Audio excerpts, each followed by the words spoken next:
Dites donc, vous, est-ce que vous aimez le bois? Ça tombe bien. On est donc avec Paul Sino de France Valais. Et donc France Valais, c'est une société qui nous permet d'investir dans différents véhicules qui sont décorrélés des marchés financiers. Ça, c'est quelque chose sur lequel vous insistez dans votre communication. Et donc notamment des forêts, un peu d'immobilier, mais aussi donc des vignes de champagne. Donc est-ce que tu peux commencer par nous présenter un petit peu pour quelqu'un qui ne connaîtrait pas du tout ce que vous faites? Oui, bien sûr. Mais déjà, merci pour l'invitation. Je suis ravi de pouvoir parler de notre activité, de notre société France Valais.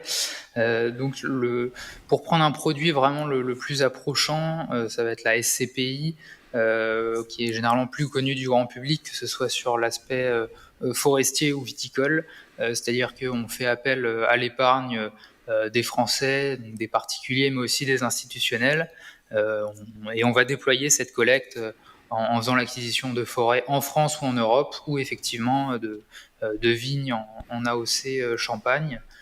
Et puis après, la forêt comme la vigne va être gérée par des acteurs qui normalement connaissent bien le terrain. Donc on a une centaine de partenaires, entre 70 et 100 partenaires qui nous aident pour cette gestion quotidienne des forêts et des vignes. Ouais, qu'est-ce qui fait le prix d'une forêt? Est-ce que c'est le type de bois qu'il y a, l'âge des arbres? Qu'est-ce qui rentre en compte en fait dans l'évaluation d'une forêt? C'est ça, toutes les essences n'ont pas la même valeur, puisqu'ils n'ont pas les mêmes usages. Certains, ça va être utilisé pour du bois énergie, d'autres pour du bois d'œuvre par exemple, ou de la construction de l'industrie.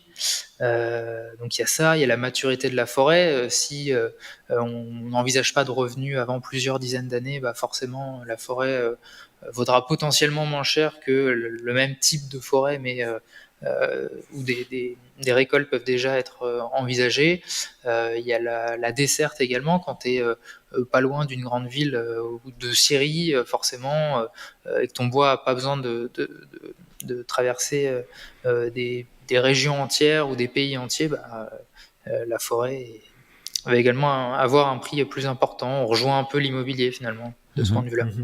Alors, pour reparler du prix, moi, ce qui m'a incité, parce que c'est vrai que quand j'ai regardé pour investir mettre un petit bout dans une forêt, les rendements passés m'ont un peu calmé, dans le sens où c'est très stable et c'est très faible. Mais moi, mon cas, en fait, alors c'est pas du tout un conseil d'investissement, hein. J'explique pourquoi moi, je pense qu'on a potentiellement, en tout cas, moi, j'ai trouvé intéressant d'investir là-dedans. C'est que, ça reste une ressource, ça reste une matière première renouvelable.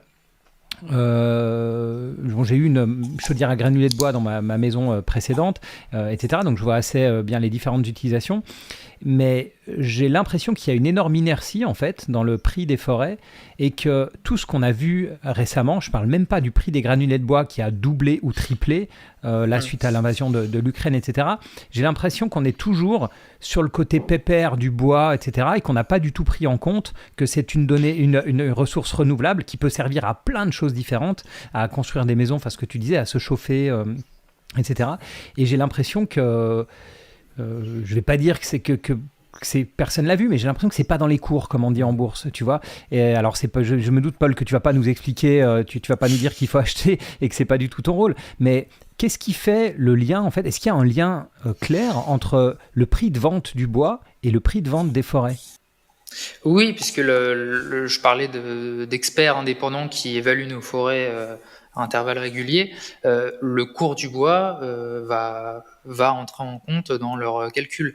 Alors eux, ils ont une vision bien plus conservatrice, c'est-à-dire qu'eux vont prendre pas forcément le cours spot, mais ils vont se référer à plusieurs mois ou voire années passées, et pondérer, faire une moyenne pour éviter des expertises un peu trop élevées.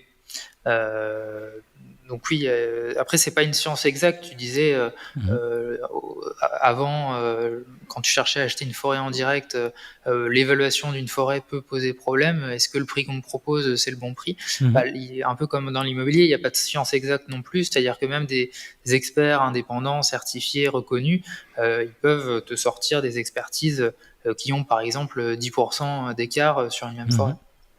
Donc voilà. Je comprends, ouais. Mais en fait, ça me fait un peu penser aux SCPI dans le sens où, effectivement, les SCPI ont pour rôle un peu de lisser les prix de leurs biens.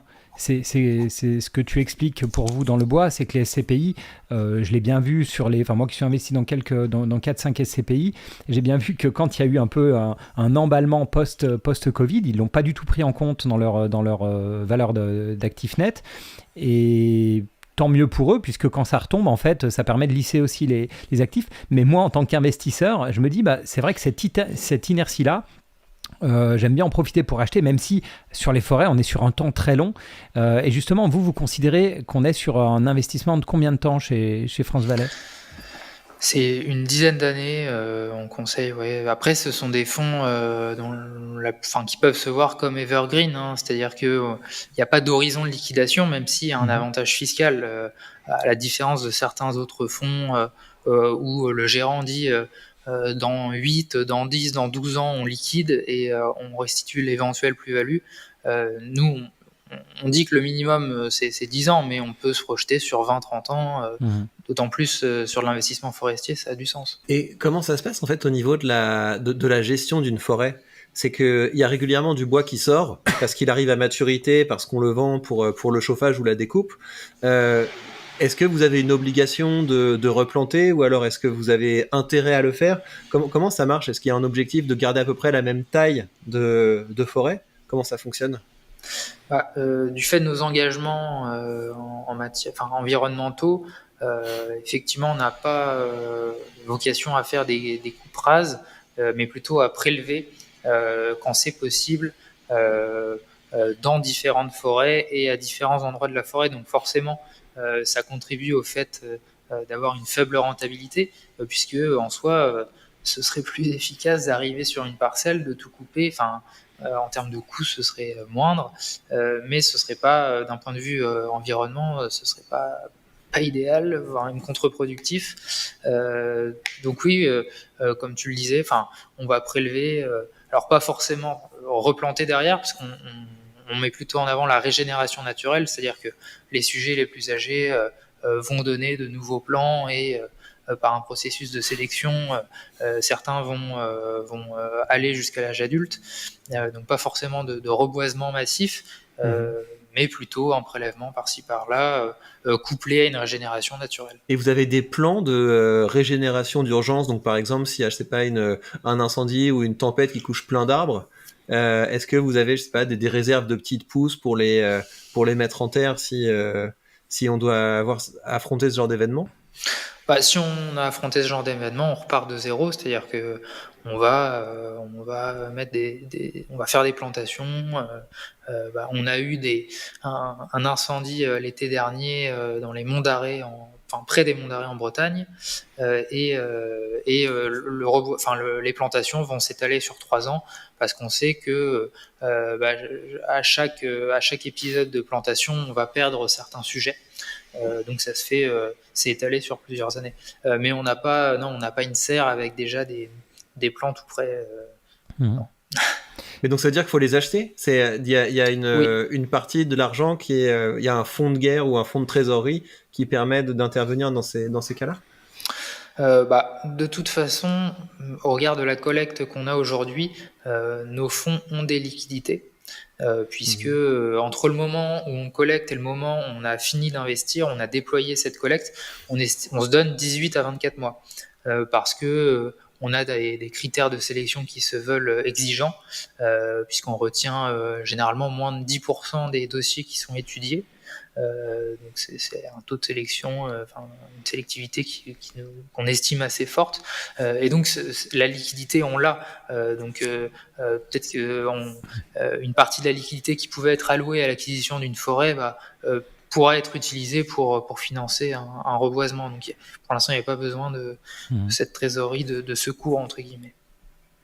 Et c'est drôle ce que tu dis sur le côté très naturel dont vous gérez les forêts, parce que donc du côté Landes et Gironde, qui est une usine à ciel ouvert, moi je vois ça, je le voyais pas du tout comme ça. Moi avant je voyais ça de manière très naturelle, maintenant je vois que c'est une usine à ciel ouvert, et c'est pas du tout géré comme tu le dis. chaque petite parcelle, alors il y en a une qui est à nu parce qu'ils ont tout rasé il y a un mois. La parcelle d'à côté, c'est que des pousses. À côté encore, c'est des trucs qui font 1,50 m. Et puis après, il y en a une autre où c'est que des grands trucs. Et l'année prochaine, celle qui a les grands pins, elle va être complètement rasée pour... Enfin, c'est drôle et je suis agréablement surpris de la manière dont vous gérez, c'est-à-dire vous prélevez les grands sujets et puis vous laissez la forêt vivre sa vie, en fait, avec, j'imagine, du nettoyage, etc. Mais c'est drôle qu'il y ait des comportements aussi différents pour gérer le même bien, en fait. C'est parce que la forêt des Landes, elle est majoritairement composée de cette essence, en tout cas pour ce qui est de l'exploitation forestière. Donc c'est le mode de gestion qui a été adopté. Nous, on n'y va pas dans les Landes ni dans la Méditerranée pour des risques d'incendie, mais aussi parce que la diversité des essences n'est pas au rendez-vous selon nous. Et en revanche, statutairement, on ne s'interdit pas totalement la coupe rase. On l'évite absolument, et de toute façon, on a des engagements, donc on ne peut pas le faire à tour de bras. Mais il y a des cas où c'est quand même quelque chose qui peut être envisagé. Donc voilà, je préfère le préciser parce que si dans quelques mois on procède sur une toute petite parcelle à ce type de pratique, on pourrait me mettre en défaut. C'est simplement que si par exemple on parlait de scolyte dans l'Est, si tu as un phénomène phytosanitaire qui va menacer une partie de ta forêt, que ce problème avance et en fait tu te rends compte que toute ta forêt va être touchée, tu sais qu'à terme, l'issue, ça va être le dépérissement. Une solution peut être de couper, puis de reboiser au plus vite, puisque de toute façon, l'issue va être le dépérissement. Donc ça peut être un des cas, généralement qu'on prend en exemple, où ça reste une possibilité, mais jamais, de toute façon, on n'a pas intérêt à le faire, jamais ça pourrait être envisagé comme un schéma où tout va bien dans la forêt, de procéder à une coupe rase. Oui, je comprends. Comme d'habitude, je vous rappelle qu'il ne s'agit que d'un petit extrait d'une interview qui a duré bien plus longtemps que ça. Vous avez sous cette vidéo le lien vers le podcast. Je vous rappelle également que si vous voulez commencer à investir, pas seulement dans le bois, dans beaucoup d'autres trucs, eh bien vous avez sous cette vidéo le lien vers le courtier que j'utilise. Et avec ce courtier, vous pourrez notamment investir dans une superbe sélection d'ETF, le tout sans frais. Donc prenez bien soin de vous et à très vite, sans doute dans un autre contexte car je ne vais pas m'éterniser ici. En tout cas, prenez soin de vous et à très vite.